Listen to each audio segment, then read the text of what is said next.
இயேசு கிறிஸ்தினிய நாமத்தினாலே உங்கள் வாழ்த்துக்கிறேன். உங்கள் சகோதரி எஸ்தர் பாரதி. இந்த மாதத்தினுடைய இந்த முதல் நாள், மே மாதத்தினுடைய முதல் நாளில் உங்களோடு கூட கர்த்தருடைய வார்த்தையை பகிர்ந்து கொள்வதில் நான் ரொம்ப சந்தோஷப்படுகின்றேன். அன்பு தேவ பிள்ளைகளே, கடந்த 4 மாதங்கள் முடிந்தும் 5வது மாதத்தில் கர்த்தர் நம்மளை இந்த ஆண்டில் 2026 ஆண்டிலே கர்த்தர் காண செய்திருக்கிறார். அதற்காக கர்த்தருக்கு ஸ்தோத்திரம் செலுத்துங்கள். எல்லா சுகத்தோடையும் பலத்தோடு ஆண்டவர்களை பாதுகாத்து உங்களை வழி நடத்தியிருக்கிற தேவனுக்கு இன்னும் அதிகமாய் ஸ்தோத்திரம் செலுத்துங்கள்.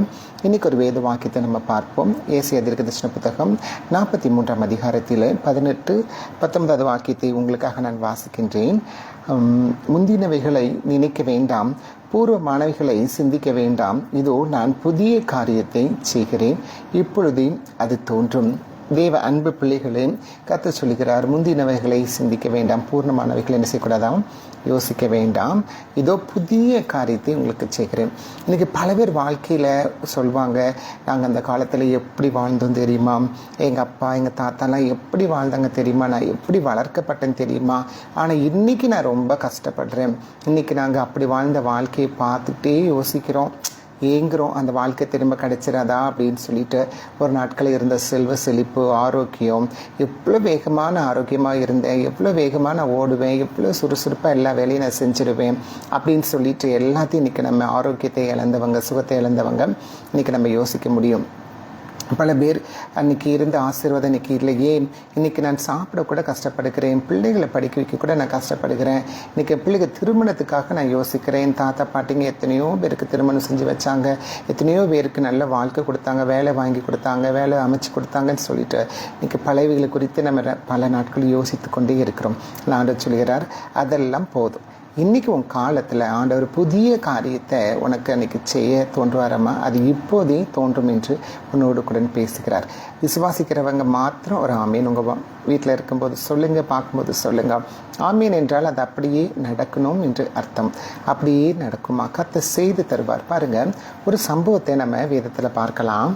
அங்கே நியாயாதிபதிகள் புத்தகத்தில் 6ஆம் அதிகாரத்தில் ஒரு சம்பவம் சொல்லப்படுகிறது. என்னென்னா, கிதியோன் என்று ஒரு மனுஷனை நம்ம பார்க்க முடியும். பாருங்க, 6ஆம் அதிகாரத்தில் அங்கே வேதத்தில் நம்ம பார்க்கின்றோம். பின்னும் இஸ்ரவேல் புத்திரர் கர்த்தருடைய பார்வைக்கு பொல்லாப்பானதை செய்தார்கள்.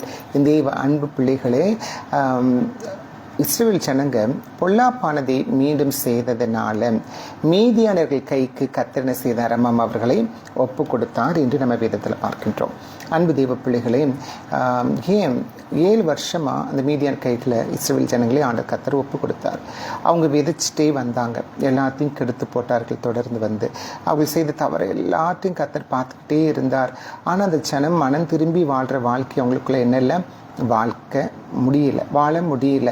அதனால அவர்களை சத்துருவின் கரத்தில் ஒப்பு கொடுத்தார். அவங்க உயிரை பாதுகாக்கிறதுக்காக குகைக்குள்ளே போய் மாட்டிக்கிட்டாங்க, ஒளிந்து கொண்டாங்க, தங்களை ஒழிச்சு கொண்டாங்க, மலைகளை போய் ஒளிந்து கொண்டார்கள். பாருங்கள், அந்த நேரத்தில் அவங்க விதைச்சு வந்த விதைகள் அவங்களுடைய எல்லா விளைச்சலையும் கெடுத்து போட்டு அவங்க ஆடு மாடுகள் எல்லாத்தையும் ஓட்டி கொண்டு போய் எல்லாத்தையும் என்ன செய்தார்கள், அவர்களுக்கு கசப்பான ஒரு வாழ்க்கையாக மாறிட்டு.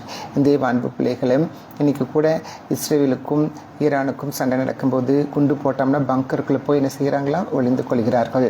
பயந்து கொண்டு எங்கள் மேலே விழுந்துருமான்னு சொல்லிட்டு பயந்து கொண்டு ஒளிந்து கொண்டது போல அந்த நாட்களில் குகைக்குள்ளேயும் மலைக்குள்ளேயும் கெபிக்குள்ளேயும் போய் என்ன செய்தாங்களாம் ஜனங்க.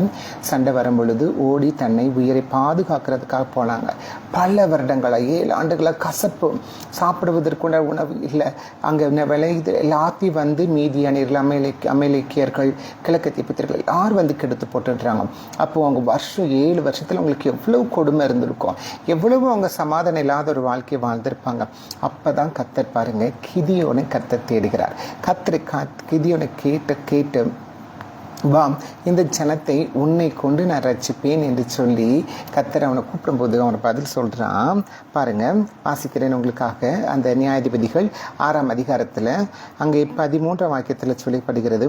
அப்பொழுது கிதியோன் அவரை நோக்கி, என் ஆண்டவனே, கர்த்தர் எங்களோடு இருந்தால் இவைகளை எல்லாம் எங்களுக்கு நேரிடுவானேன்.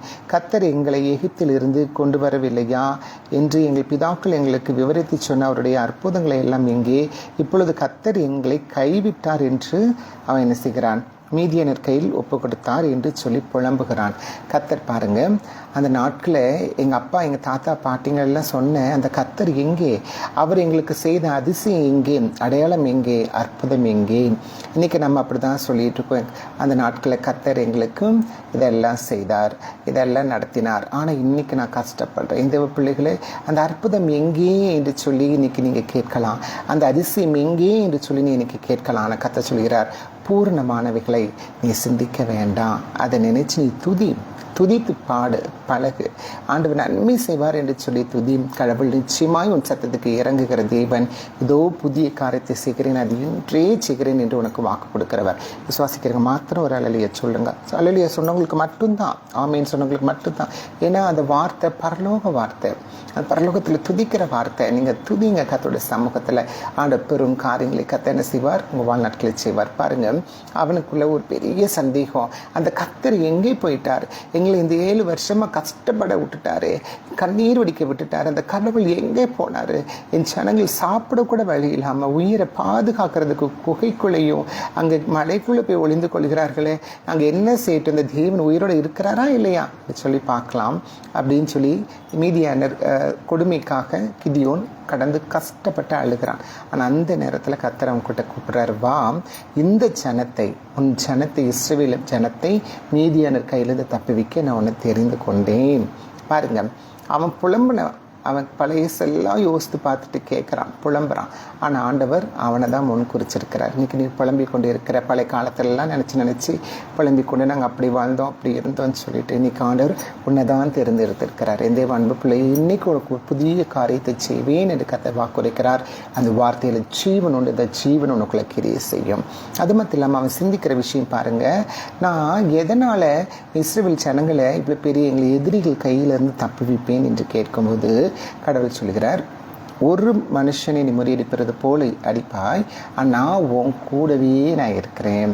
பாருங்க, அவர் நம் கூட இருந்துட்டா போதும், நம்ம எல்லாத்தையும் என்ன செய்வோம்? ஜெயமாக கர்த்தர் நமக்கு கிரியை செய்வார். பாருங்க, 16ஆம் வாக்கியத்தில், நியாயாதிபதிகள் 6ஆம் அதிகாரம் 16ஆம் வாக்கியத்தில், அதற்கு கர்த்தர், நான் உன்னோடு கூட இருப்பேன், ஒரு மனுஷனை முறியடிக்கிறது போல நீ மீதியானவர்களை முறியடிப்பாய் என்று சொல்லி. அவனுக்குள்ள பல சந்தேகம். எதனால நான் என் ஜனங்களை ரசிப்பேன்? நான் சின்னவன், நான் எளியவன், நான் சிறு கூட்டம், என்னால் எதுவுமே செய்ய முடியாது என்று. இந்த அன்பு பிள்ளைகளே, இன்னைக்கு இந்த லைவ்ல பார்த்துக்கிட்டு இருக்கவங்களை ஒவ்வொருவருக்கும் கடவுள் சொன்ன பார்த்தேன், உனக்கு புதிய காரியத்தை கர்த்தர் செய்வார். நீ எதிர்பார்த்த நன்மையை உனக்கு செய்யும்படி கர்த்தர் தம் நினைவுகளை அறிந்திருக்கிறவா. பூர்ணமானவர்களுக்கு நினைச்சு இன்னைக்கு கஷ்டப்படுறோம், இன்னைக்கு வேதனைப்படுறோம், இன்னைக்கு தேவைக்காக எதிர்பார்த்துட்டு இருக்கோம் என்று கவலைப்படாத. கர்த்தர் உன் கூட இருக்கிறார். உனக்கு நன்மை செய்ய கர்த்தர் ஆயத்தமாக இருக்கிறார். ஜெபம் பண்ணு, துதி. 4 மாதங்களாக உன்னை பாதுகாத்து ஆசீர்வதித்து மட்டுமாய் நடத்தின தேவன் உன்னை இன்னும் அதிகமாய் கர்த்தர் காத்திருக்கிறார். கர்த்தர் அந்த வார்த்தையை கொண்டு உன்னை போஷிக்கிறார். கவலைப்படாதிருங்க, ஜெபம் பண்ணுங்க, கர்த்தர் காரியங்களை வாய்க்க பண்ணுவார். வசனத்தை கொண்டு ஜெபிங்க, கர்த்தர் உங்களோடு கூட இருப்பாராக. ஆமென்.